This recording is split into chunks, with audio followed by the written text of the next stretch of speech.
تعالوا النهارده بقى كده نعمل سندوتشات السمين بصوص الطحينه الجميله جدا دي.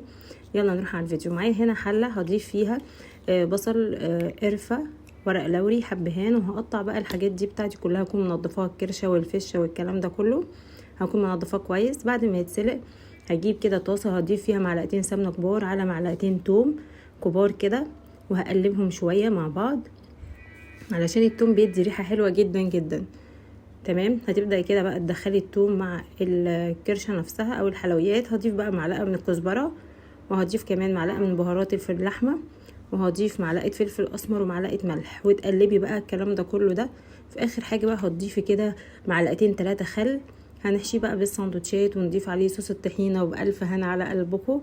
اتمنى انتوا تجربوا الوصفة دي وتعجبكم. ما تنسوش تعملوا لايك وشير وتشتركوا في القناة علشان يوصلكم كل جديد. كل سنة وانتوا طيبين وبخير يا رب العالمين. باي باي.